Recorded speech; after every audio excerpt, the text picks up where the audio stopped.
Glória a Deus.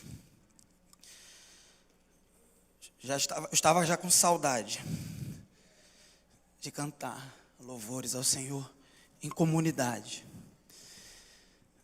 E é uma alegria, irmãos, estar na casa do Senhor. Só quem esteve longe muito tempo nota a diferença.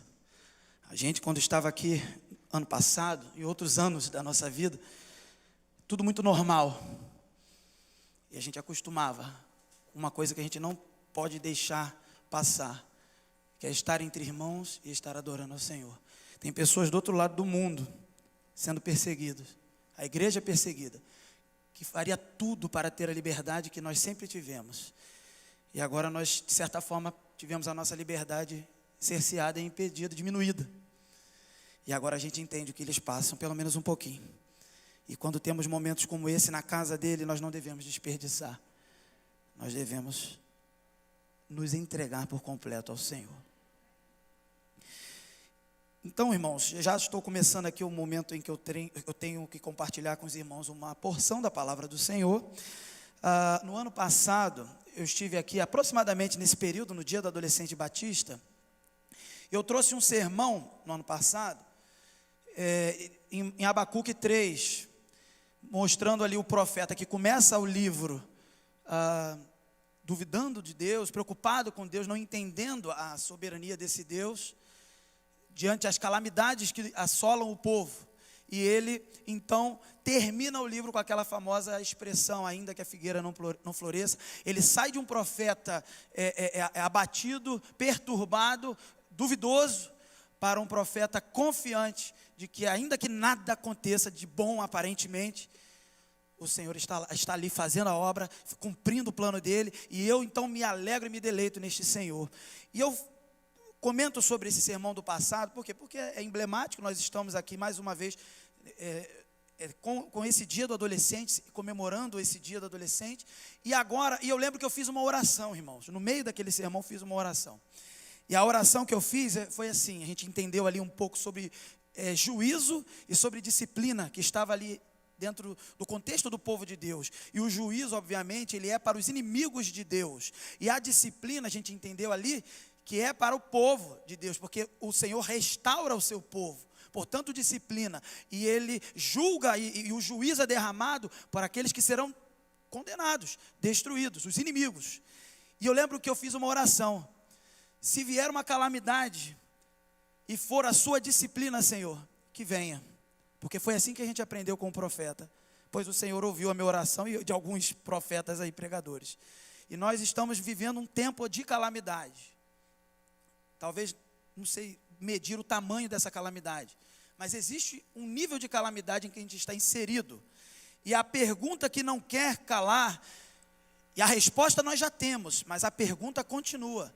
Será que nesse período de calamidade em que recebemos como povo de Deus a disciplina para a nossa vida, e ela de fato é para nos restaurar, para nos aprimorar, será que estamos sendo cristãos verdadeiros? É isso que nós vamos conversar hoje. E eu queria convidar você, se você está com a sua Bíblia, mas vai estar na tela também. Deixa eu testar aqui a caneta. Deixa eu apertar, passou. Vamos abrir a nossa Bíblia na carta de 1 João, capítulo 2, do verso 12 ao 17. E eu queria aqui já fazer uma referência honrosa ao pastor Lucas e também ao pastor Carlos Elias, que assim, pelo menos no último ano e meio, eu os vi pregando em cima desse texto. E eu tomei a liberdade de aprender com os irmãos para também, nesse momento, compartilhar este texto com a igreja. E feita esta referência, eu queria então ler com os irmãos acompanhem, por favor. Filhinhos, eu lhes escrevo porque os seus pecados foram perdoados, graças ao nome de Jesus. Pais, eu lhes escrevo porque vocês conhecem aquele que é desde o princípio. Jovens, eu lhes escrevo porque venceram o maligno. Filhinhos, eu lhes escrevi porque vocês conhecem o Pai. Pais, eu lhes escrevi porque vocês conhecem aquele que é desde o princípio. Jovens, eu lhes escrevi porque vocês são fortes, e em vocês a palavra de Deus permanece, e vocês venceram o maligno. Não amem o mundo, nem o que nele há. Se alguém amar o mundo, o amor do Pai não está nele. Pois tudo o que há no mundo, a cobiça da carne, a cobiça dos olhos e a ostentação dos bens, não provém do Pai, mas do mundo. O mundo e a sua cobiça passam, mas aquele que faz a vontade de Deus permanece para sempre. Amém? Vamos orar. Senhor, esta é a tua palavra para nós nesta manhã.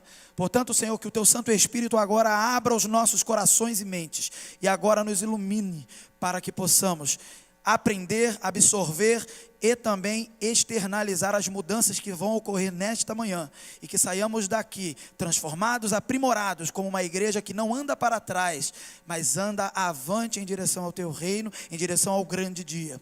Oramos assim em nome de Jesus, amém. Queridos, eu não tenho tempo para fazer uma contextualização geral da carta de João, mas eu recomendo vocês procurarem nos canais da igreja. Existem sermões de vários momentos que a gente teve essa oportunidade com vários pastores, mas a única coisa que eu quero frisar acerca do contexto de João, é que João ele estava num contexto de uma igreja já estabelecida, primitiva, lógico, mas estabelecida, e ele estava preocupado com o gnosticismo, que era uma heresia daquele tempo, em que considerava que a matéria era algo mal. Então o corpo humano é mal, a matéria é má, e então Cristo, se veio em carne, tem alguma coisa errada na cabeça deles, porque a matéria é má e Cristo é perfeito e tal, então tinha esse problema, e João fala sobre isso, e também na mesma forma em que ele condena e fala sobre esses problemas da heresia, dentro da igreja, ao ponto de ser enérgico, fala para não receber na igreja gente desse tipo, gente que prega esse tipo de coisa, parecendo cristão, parecendo servo de Deus, como também nós devemos reproduzir isso hoje, não receber hoje. Mas ele também frisa que o amor deve prevalecer, não para receber no púlpito, mas para que pelo amor haja disciplina, correção e a pregação e a orientação e o aconselhamento, que o nosso líder César lembrou bem, que é o que nós temos trabalhado com a juventude, especialmente os adolescentes. Então João, ele, conhecido como apóstolo do amor, ele também é bem enérgico no seu combate das heresias. E nós estamos trabalhando um tema aqui, que nós vamos aprofundar ao longo do mês, hoje ainda é só um início, é uma só fé. Nós vivemos por fé, é a divisa, né? Nós não vivemos do que vemos. Mas a questão é, essa fé tem várias possibilidades de se entender e compreender na Escritura. Hoje nós não vamos aprofundar tudo, porque a gente tem um mês inteiro, mas o que a gente pode destacar desse contexto fé aqui, que a fé aqui é, claro, aquilo que eu creio em Cristo, né? A fé salvadora, eu tenho condições de crer em Cristo, porque o próprio Deus depositou isso em mim através do Espírito Santo. Agora, João, ele vai falar muito da fé, mas a fé como também é conjunto de doutrinas, aquilo que é o meu conjunto de crenças, aquilo que de fato é a essência da Escritura, e por isso eu creio. E obviamente isso tem a ver com conhecimento, com conhecer a Deus, com aprender sobre Deus. E aqui João, então, ele preocupado com a igreja, e ele fala aí, pais, filhos, filhinhos, jovens, ele é muito carinhoso nos termos, além de ser enérgico nas afirmações. E aí eu aponto já para o primeiro ponto aqui, o ponto A, uma palavra de encorajamento que ele dá inicialmente. O que temos em Cristo, ele lembra a igreja, antes de dar aquela martelada que ele vai dar, de dar aquela corrigida, ele dosando o amor e a correção, e eu preciso cada dia mais aprender com João, né? Ele mostra o que temos em Cristo, lembrando a igreja de que nós somos, por causa de Cristo, vitoriosos, e nós não devemos temer as adversidades da vida, mas depois ele apresenta um alerta. Então esse primeiro ponto, vamos conhecer um pouco mais sobre isso, sobre o que temos em Cristo, do verso 12 ao 14. O propósito de João, ao escrever para os crentes, é claro, dar uma palavra de encorajamento, e ele vai deixar claro, não fiquem abalados com as acusações, com os falsos mestres, com as adversidades. Isso tem hoje, queridos. Então, da mesma forma que ele fala para aquele tempo, ele fala para nós hoje, não fiquemos já aplicando isso, abalados com os falsos profetas do nosso tempo, e também com as pandemias e com as crises do nosso tempo. É a primeira orientação que já aprendemos aqui, uma palavra de encorajamento. O cristão, ele tem uma palavra de encorajamento. O cristão, ele não tem uma palavra de medo. Ele não tem uma palavra de derrota. E se ele tem algum medo, ele declara isso ao Senhor. Senhor, eu tenho medo, mas eu creio no Senhor. E eu creio no seu amor, que lança fora todo medo. É assim que o cristão vive. Ele toma os cuidados não por medo. Ele toma os cuidados porque ele é um cidadão consciente. O medo não toma conta do cristão. E se eu sou um cristão de verdade, como João, como aqueles daquele tempo, e nós aqui juntos, nós não podemos ser tomados, arrebatados pelo medo. Irmão, quer ser arrebatado, seja arrebatado para a glória do Senhor, para a presença dEle. Abasteça-se disso, e não seja tomado pelo medo. Por isso, ele vai dizer logo no início, o cristão tem perdão em Cristo Jesus. Queridos, não é qualquer coisa ter perdão em Cristo Jesus. A gente no nosso dia a dia, em que tudo era normal, né, e tentam dizer para a gente que agora existe um novo normal. Não, queridos, não é normal estarmos assim, nunca será, e não aceitaremos isso. Mas, quando tudo era normal, queridos, nós andávamos aqui desligados, tranquilos, nada vai nos acontecer.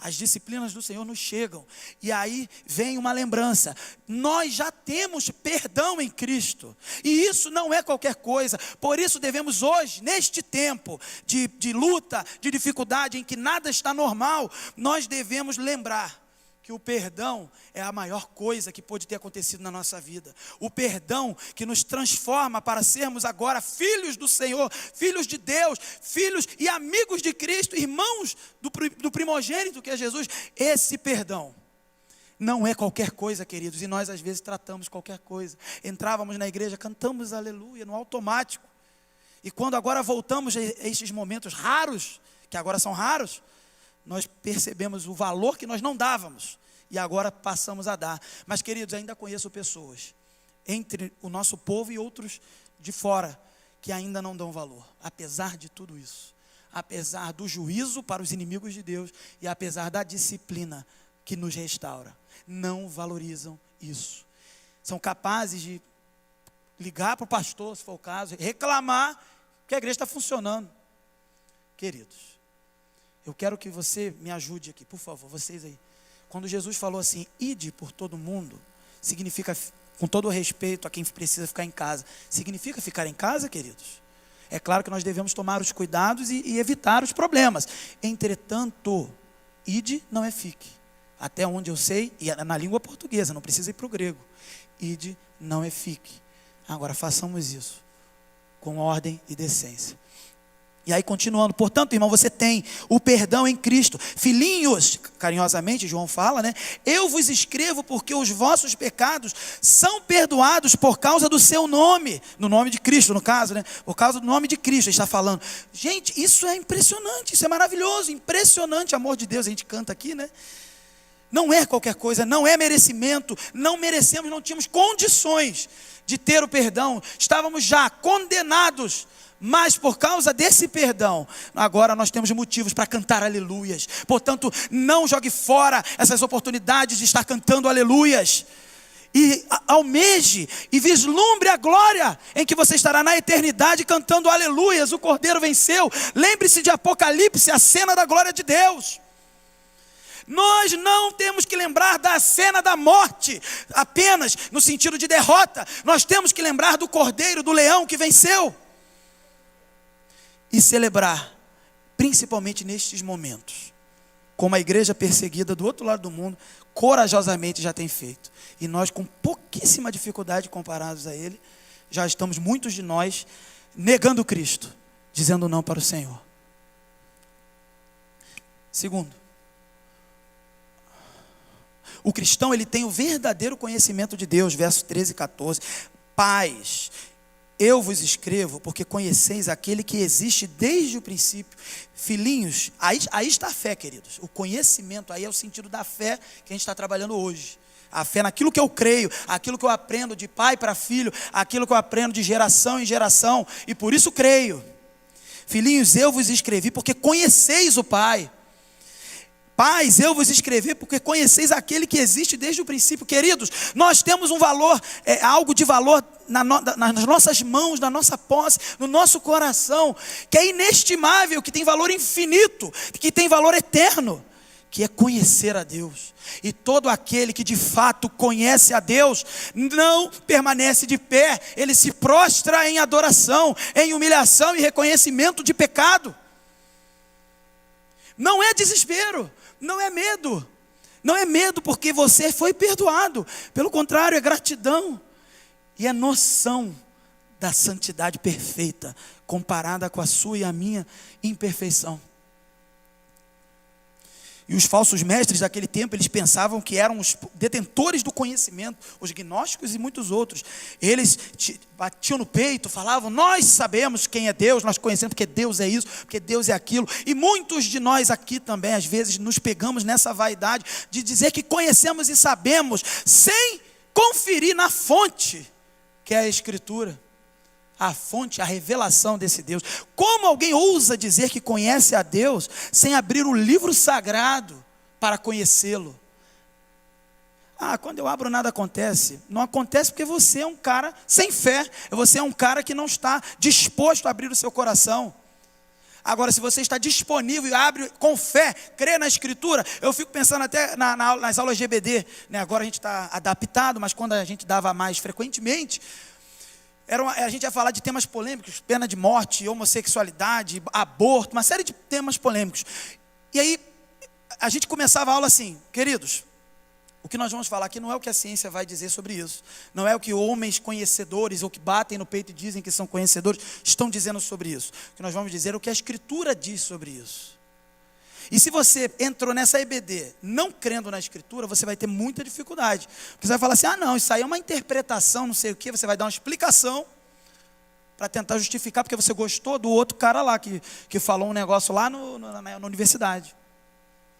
Mas não, queridos. Nós todos, quando ele afirma que pais, não é exclusivamente para pais. Claro que para os pais, porque são aqueles que vão transmitir, mas é no contexto geral. Quando ele fala, ele mistura pais, filhos, filhinhos, jovens, ele está misturando, é para todos. Ele está dizendo assim: é para todos, pai, filho, jovem, ele está falando para todos. Todos vocês conhecem a Deus, portanto, se já têm o perdão e conhecem a Deus, qual é o problema?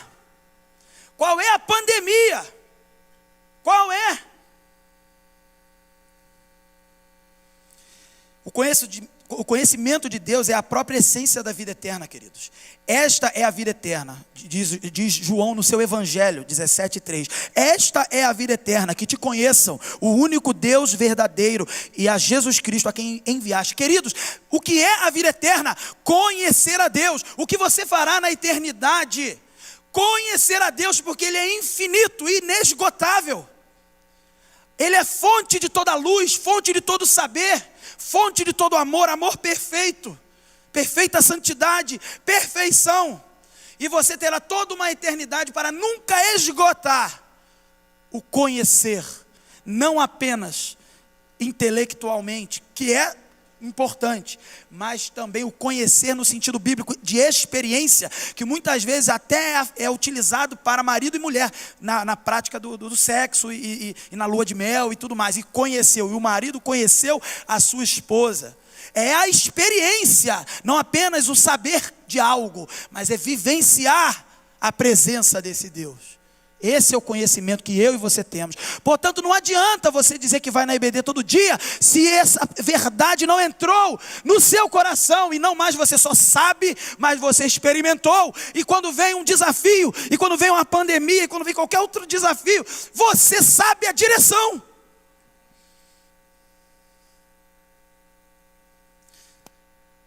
Terceiro,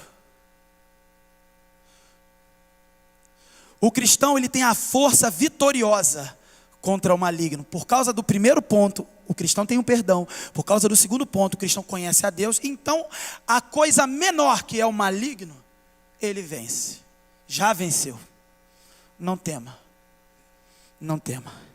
E aí o verso é: jovens, eu vos escrevo porque tendes vencido o maligno. Jovens, eu vos escrevi porque sois fortes, e a palavra de Deus permanece em vós, e tendes vencido o maligno. Irmãos, muitos pegam esse texto isoladamente para aplicar apenas no contexto de jovem, né? Então eu sou aqui pastor de juventude, e então eu vou pegar, jovem, e tem gente que bate no peito, sobe, pula da cambalhota: jovem, vocês já venceram o maligno! E a galera aplaude, e tal, e acontece todo um rebuliço, e luzes, e câmera, e ação, e vencemos, mas não, calma aí. O final do texto, a continuação do texto diz assim: e a palavra de Deus permanece em vós. E quando o jovem pula, E não só o jovem, né? E a palavra não está nele. Quantos eventos nós vimos ao longo da nossa vida de igreja que foi só pular. Agora, aqueles que estavam lá pulando porque a palavra está no coração, esses também estão aqui. Esses também estão aí, ó, em direção ao alvo que é Jesus. E muitos se perderam pelo caminho. Bem provável, o próprio João nas suas cartas, o João, o apóstolo do amor, disse, bem provável, porque nunca foram dos nossos. Outros estão confusos, nós temos que ajudar. Sempre foram dos nossos, nós precisamos ajudar. Mas muitos desses, porque a palavra nunca penetrou no seu coração. Queridos, conhecer a Deus não é saber. Se for para saber sobre Deus, aí você tem teólogos aí variados, de várias confissões religiosas, sabem tudo sobre deuses e o Deus verdadeiro da Bíblia, que para esses homens é mais um. Decorar a Bíblia? Conheço gente que tem poder aí, capacidade, memória, HD, né? Para decorar a Bíblia toda. O problema é ela entrar no coração. Escondi a tua palavra no meu coração, para não pecar contra ti. Queridos, quando a gente lê esse verso no Velho Testamento, parece que é assim, ó, eu decoro e aí eu faço tudo certinho. Queridos, não é. É algo sobrenatural que entra no seu coração, te ressuscita. E por isso, porque você agora é uma nova criatura, você diante de Deus, você não mais peca, você é perdoado. O cristão, ele tem essa força contra o maligno. Já vencemos o maligno. Por que já vencemos o maligno? Porque Cristo que venceu. Nós estamos na onda dele. Cristo, a gente está surfando a onda. Tem a onda aí, de um monte de onda que o pessoal quer surfar. Tem onda de pandemia, onda de maluquice, onda de medo, onda de coisas legais. Mas tem a onda de Cristo. Cristo veio primeiro, venceu. Quando ele fala lá naquele período lá inicial dos discípulos, quando ele já ressuscitou e faz os preparativos finais para subir aos céus. E ele diz assim, toda a autoridade me foi dada no céu e na terra. Queridos, toda a autoridade me foi dada, foi dada, ele venceu o maligno. O diabo está derrotado. Ele tem alguma autorização para cumprir algo ainda no plano de Deus, porque ele é o diabo, mas ele não é diabo sozinho não. Ele é o diabo de Deus. Ele é o diabo na coleira, controlado. E até se ele tiver que morder, é porque Deus quis. Vem, Senhor, com a sua disciplina para me restaurar, mesmo que tenha que usar o mal, permitir o mal. Vem, Senhor, porque isso me restaura. Mas nós já vencemos o maligno. E a vitória sobre o maligno, ela consiste em três pontos. Eles, né, os jovens, as pessoas que ficam na prática do pecado, são considerados, não só os jovens, né, os outros também, são considerados como filhos do diabo. João 3,8, Jesus vai chamar de filhos do diabo. Quem está ainda nas mãos do maligno, não venceu o maligno, ele está na seguinte condição. Quando, por exemplo, Caim odiava seu irmão, essas pessoas também odeiam umas às outras. E o terceiro, elas estão sob o domínio que o maligno exerce no mundo. Então, o que o mundo fizer, o que o mundo decidir, o que o maligno apontar para que o mundo decida, essas pessoas vão junto nessa onda de malignidade. Mas nós vencemos, então nós não mais estamos na prática do pecado.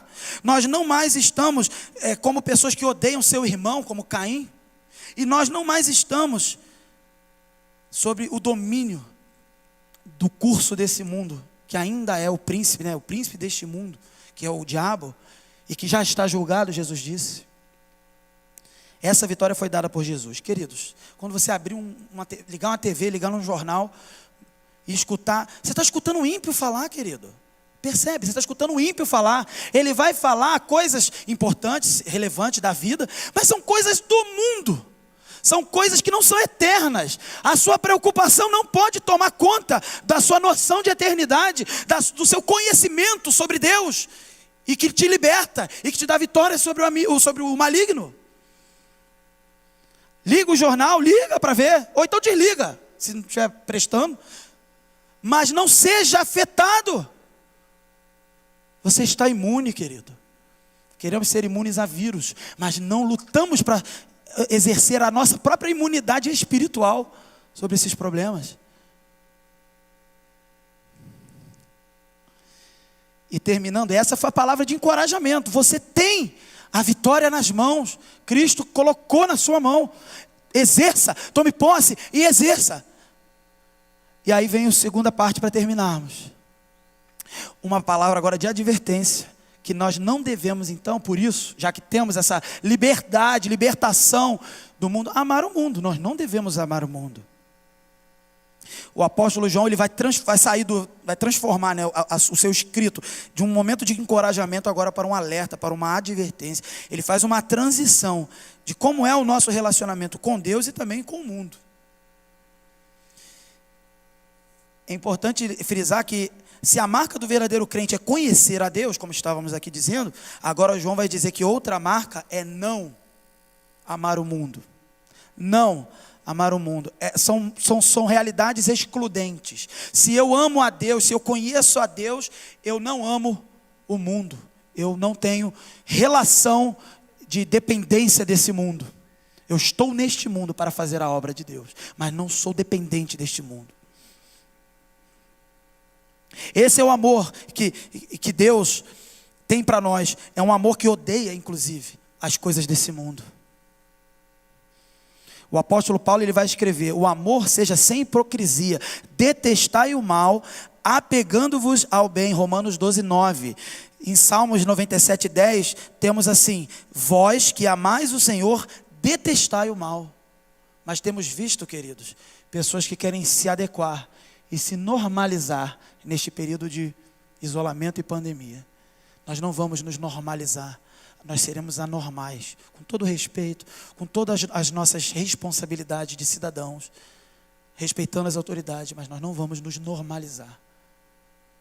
Não é normal, nunca será. A mesma Bíblia, irmãos, que nos ensina a amar a Deus e ao próximo, também nos ensina a não amar o mundo. Há 3 motivos pelos quais nós não devemos amar o mundo. Primeiro, verso 15. Incompatibilidade, está aí, entre o amor do mundo e o amor do Pai. Não ameis o mundo, nem as coisas que há no mundo. Se alguém amar o mundo, o amor do Pai não está nele. Querido, João, ele é objetivo, ele não é subjetivo.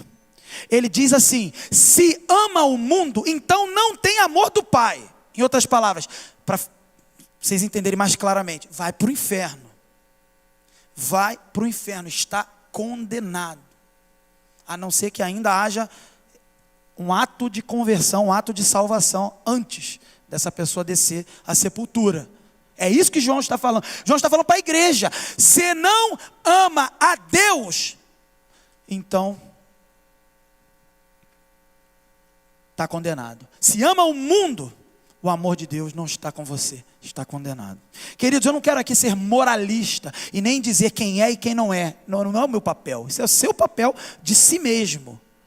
Saber com o Espírito Santo que habita em você. O próprio Paulo fala em Romanos que o Espírito de Deus, o Espírito Santo, testifica ao nosso espírito de que nós somos filhos de Deus. Mas João nos lembra: você ama a Deus? Ah, eu amo. Como é esse amor? Vamos checar na Escritura se esse amor, de fato, é o amor bíblico que foi revelado do próprio Cristo para você e para mim. Irmão, examine-se. Ame a Deus. Devemos amar o mundo como um sinônimo de natureza. A ideia de um mundo como aquilo que Deus criou, criação. Também como um sinônimo de pessoas. Devemos amar as pessoas. Isso é amar o mundo, no sentido bom. Agora, o mundo como sinônimo do sistema corrompido, que quer impedir o reino de crescer, que quer silenciar o evangelho, que quer parar, apesar de estar na Escritura que as portas do inferno não prevalecerão, a igreja avança. Querido, esse sistema você tem que não amar mais, odiar. Odeie o mal. Aborreça o mal. E esse mundo é um sistema de Satanás que se opõe à obra de Cristo na terra. João vai dizer: o mundo inteiro jaz no maligno. João vai dizer: o mundo inteiro jaz no maligno. Queridos, jaz é descansar. As pessoas estão descansando, felizes, naturalmente. É tudo ok, tudo normal. Estamos preocupados, mas estamos nos adequando. E vai tendo um senso de normalidade quando você vê. você já não está mais fazendo parte do reino e nem vivenciando as coisas do reino de Deus. As pessoas não salvas, elas que ainda não tiveram experiência de conversão com Cristo, elas pertencem a esse sistema. São os mortos, que Paulo vai falar em Efésios, mortos em delitos e pecados, andam entre nós, passam por nós. Nosso dever é pregar o evangelho para essas pessoas. Elas estão passando por nós. Nós estamos andando entre elas, como num mundo de mortos-vivos. Elas falam, elas cantam, elas fazem de tudo. Correm atrás da vida, trabalham. E você não tem nada com essa pessoa. O que você tem que fazer é pregar o evangelho para essa pessoa. Essa pessoa não pauta a sua vida. Essa pessoa, ela não te orienta. Essa pessoa, ela não te ensina. Se é um apresentador de TV, se é alguém consciente, por mais que seja consciente, é morto espiritual, ele não tem nada para falar para você. Quem tem algo para falar é o Senhor. E você tem algo a dizer, porque da sua boca sairá a palavra de Deus. E a igreja não será calada. O evangelho não será silenciado. Desde os adolescentes, das crianças e dos mais velhos. Não importa o isolamento, não importam as condições, a igreja vai avançar, porque é promessa do Senhor. E aí é um processo de mundanização. Se você não prestar atenção, olha o que acontece nesse processo de mundanização. Primeiro, o homem se torna amigo do mundo. Você vai ver isso em Tiago 4:4. Amigo do mundo, não sejamos amigos do mundo, o Tiago vai falar. Aí depois que ele vai tendo amizade com o mundo, ele ama o mundo, porque ele sente falta. Tem pessoas, queridos, nesse período de isolamento, tem saudade de todas as coisas, menos da casa de Deus e dos irmãos da casa de Deus. Não tem saudade. Elas amam o mundo. Conheço pessoas assim. E que eu não seja achado como uma dessas pessoas. Ele também se contamina. Não basta só ser amigo, amar. Ele se contamina. Ele vai lá e se lambuza junto. E faz as coisas erradas junto. E depois ainda prega. E ainda posa de pregador e de liderança e do que for. E prega. E vem e fala porque. E discurso religioso. Mas ele está lambuzado, contaminado. Não, mas o Senhor o quê, irmão? Você ama o mundo. E aí ele se conforma, não basta se lambuzar, ele assume a forma desse mundo. O mundo é redondo, então eu fico redondo. O mundo é quadrado, eu fico quadrado. O que é para fazer? É para dizer para todo mundo, então, tá bom, vamos ficar em casa, ninguém prega, ninguém faz nada, vamos ficar quietinho. E quando a gente vem, a gente está repetindo, o discurso é correto no sentido da pandemia, mas nós não podemos deixar isso entrar na nossa realidade de uma igreja que avança, uma igreja que prega o evangelho, uma igreja que Jesus disse que nada vai parar. Daqui a pouco ela está parada, todo mundo parado.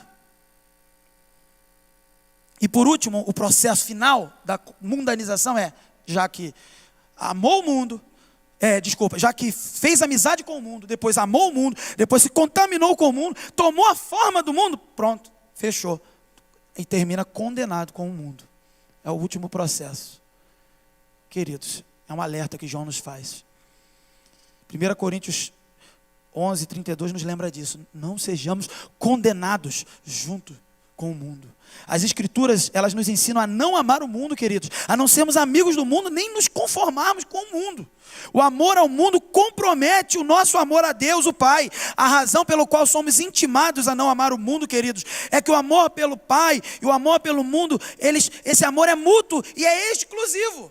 É mútuo no sentido de que eu amo ao Senhor e Ele me ama. E da mesma forma eu amo meu irmão e ele me ama. Mas isso exclui as outras coisas.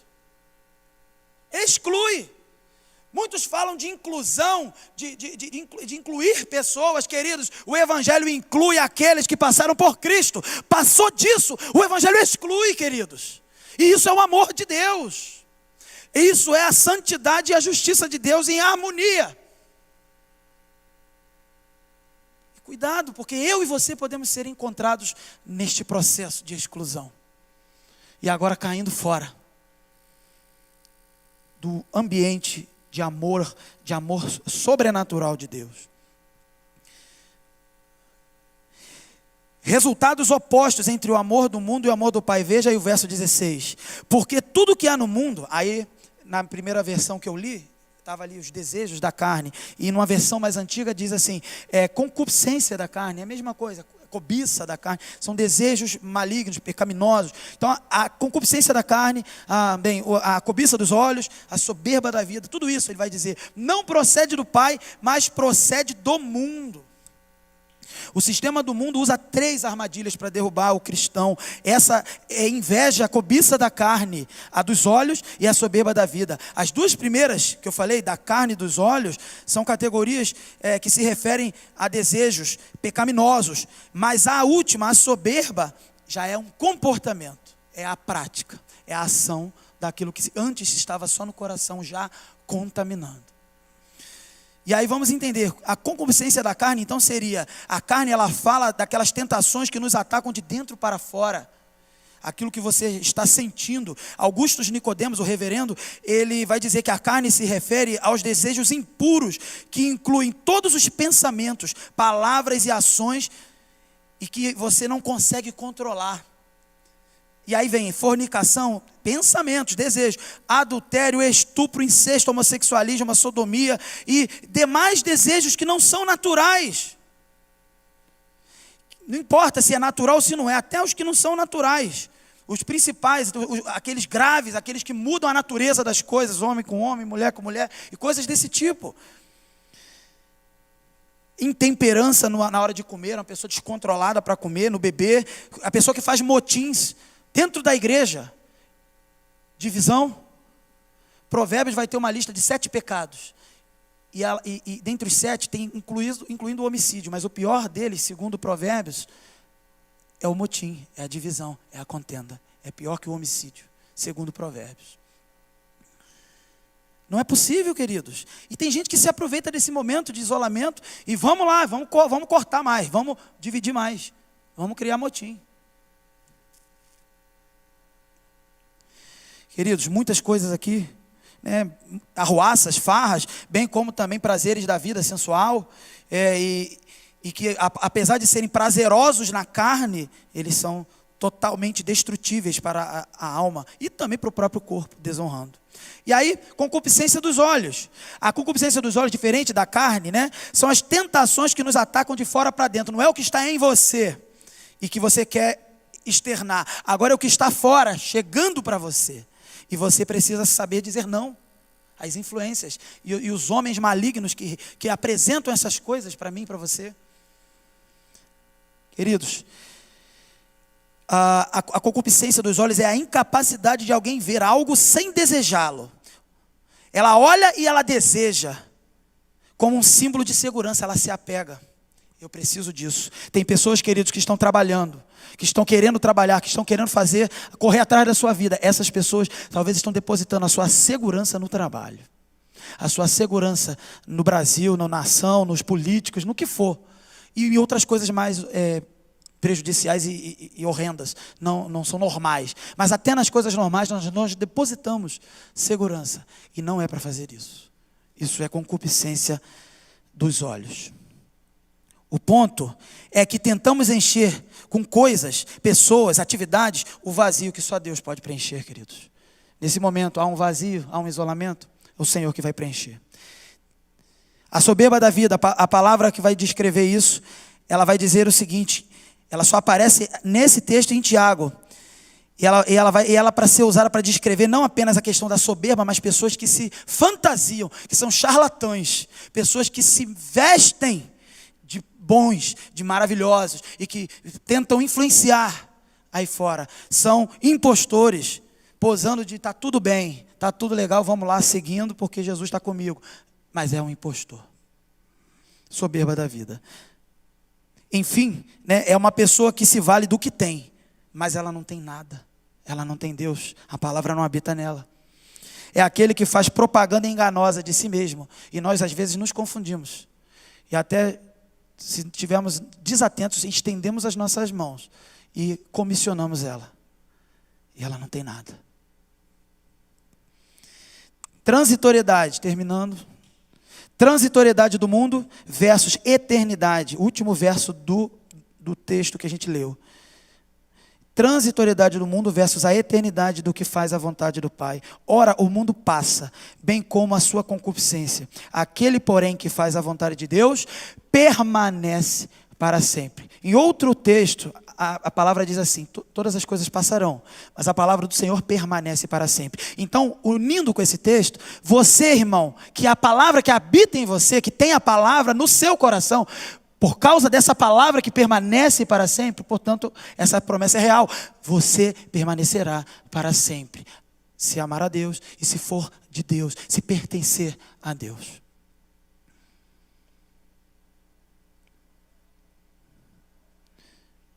Precisamos experimentar toda a boa, perfeita e agradável vontade de Deus para a nossa vida. O Senhor Jesus aqui, ele vai ser enfático quando ele vai falar algo neste sentido. O que adianta ao homem ganhar o mundo inteiro e perder a sua alma? Ter noção do que na terra, na matéria, é transitório, e não nos apegar a essas coisas, e mais, nos apegarmos à eternidade. Você é um ser agora, já que tem acesso à eternidade, porque Deus está em você, porque a palavra está em você. Portanto, querido, não se apegue às outras coisas, apegue-se àquilo que é eterno.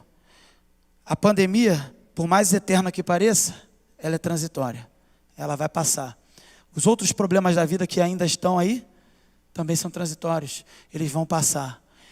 E se não passar no tempo que nós queremos, não se preocupe, descanse, porque você tem acesso à eternidade. Contemple a noção da eternidade. Não se desespere, porque isso é pecado, é perder a esperança quando Cristo é a esperança.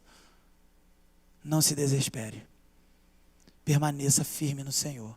Sirva ao Senhor. E aí aprendemos que devemos ser então, e podemos ser homens de fato cristãos, homens e mulheres, marido e mulher também casados, bíblicos, em que essas coisas do mundo acontecem à nossa volta, mas nós não somos abalados. Como Paulo, podemos até titubear, mas nós estamos firmes. Podemos ser pais aprovados, já que muitos de nós que estão ouvindo são pais, podemos ser pais aprovados. Cuidado, querido. Cuidado quando a sua orientação ao seu filho não está visando o reino. Eu estou pensando no futuro do meu filho, e por isso que ele estuda todos os dias, de domingo a domingo. E ele não tem tempo de vir na casa do Senhor. Queridos, isso era antes, né? Agora, sabe como é que é a desculpa? O meu filho, ele está estudando ainda também de domingo a domingo, só que ele não sai de casa, ele usa o computador. Então tem que dar uma trégua do computador, naquele momento que vai ter o PG, naquele momento que vai ter a palavra, eu vou dar uma folga para ele, porque precisa descansar. Estou preocupado com o futuro do meu filho. Eu escutei essa na pandemia. Queridos, o futuro do meu filho, do seu filho, sem Deus, é um inferno. Você está preocupado com seu filho? Deve estar mesmo, mas com uma preocupação bíblica. Ele vai para onde? Ele vai para a melhor universidade. Não, ele vai para onde? Ele tem que ir para o céu, irmão. É seu dever, é seu papel. Você foi chamado por Deus para ser um pai, para ser uma mãe, para que o seu filho não seja um perdido, para que você possa, ainda aqui neste tempo, povoar a terra de gente santa, de expandir o jardim que ficou perdido lá no início, no Éden. Esse jardim hoje é nossa responsabilidade. Encha o mundo de filhos, mas de filhos santos. Ensine o seu filho no caminho que deve andar. Filhos aprovados. Filhos que entendem o papel do seu pai, a autoridade do seu pai e da sua mãe. Mas também são capazes de discernir aquilo que o seu pai está dizendo que não procede de Deus. E com amor mostram na escritura para o seu próprio pai. Papai, a Bíblia não fala isso não. O que eu faço, pai? E quando o pai te orienta de acordo com a escritura, pai, eu quero obedecer. Eu quero seguir a sua orientação. Por último, uma igreja santa. Uma igreja que não é conhecida por escândalos e pecados que seja, mas uma igreja que é conhecida como Jesus falou em João 13, 34, 35. Um novo mandamento vos dou, amem-se uns aos outros. Uma igreja que é conhecida pelo amor. Queridos, o verdadeiro cristão, ele é assim. Um pequeno Cristo que apresenta frutos, características perfeitas, vindas desse caráter de Cristo, sendo formado no seu interior, pois ele é uma nova criatura. Uma obra que é produzida pelo Espírito Santo em nós. Ele se move, ele vai se movendo, ele vai agindo em direção e conformidade com a palavra de Deus. O cristão verdadeiro, ele não é divergente da Escritura. Ele converge. Ele ouve a mentira, mesmo que seja complicado de discernir, por causa do Espírito, por causa do conhecimento de Deus. Ele sabe, isso é mentira. Eu não vou seguir essa orientação. E quando ele ouve uma orientação bíblica, eu amo a palavra, eu amo a lei do Senhor, eu me deleito nela de dia e de noite. Hoje nós fomos lembrados, queridos, que o propósito de Deus é que sejamos conforme a imagem do seu Filho. Estamos vivendo a realidade que foi descrita em Malaquias, né? Malaquias 4:6. Ele fará que os corações dos pais se voltem para os seus filhos, e os corações dos filhos para os seus pais. Do contrário, eu virei e castigarei a terra com maldição. E estamos vivendo o tempo da conversão de filhos aos pais e pais aos filhos, mas também estamos vivendo o tempo daqueles que não seguem isso. E o castigo e a maldição nos chega. Portanto, queridos, sejamos espirituais, cristãos autênticos, que não negociam a palavra de Deus, não abrem mão, não trocam por prato de lentilhas. E se alguém está aqui ou me acompanha no vídeo, se sente incapaz de ser tão espiritual e excelente assim, querido, não é porque você é bom mesmo, é o Espírito Santo que está disponível para você. E é a palavra que não volta vazia.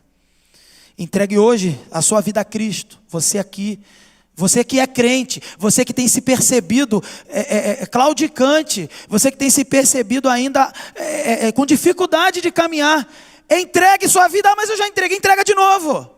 Renove o seu voto, porque o voto dele é eterno, mas o meu e o seu falha. Confesse, irmão, nós confessemos os nossos pecados. Quem você é, fale para ele, tire a máscara espiritual, mesmo que tenha que usar máscara. Confie nele, e ele vai te transformar, te mudar. Você será liberto da condenação que pesa sobre mim, sobre você, da preocupação, do medo, da idolatria, adorando as coisas desse mundo. E você será capaz, de fato, sem fé é impossível agradar a Deus, nós lemos no começo do culto, você será capacitado, de fato, com a fé que agrada a Deus, e essa fé manifesta em obras excelentes, tais quais as obras de Cristo, que para tanto o Senhor nos abençoe. Oremos. Senhor Deus, aviva a tua igreja, faça a tua obra, Santo Espírito, transforma a nossa realidade, para que sejamos autênticos, como Cristo, como os apóstolos, como os nossos irmãos que nos antecederam. Em nome de Jesus. Amém.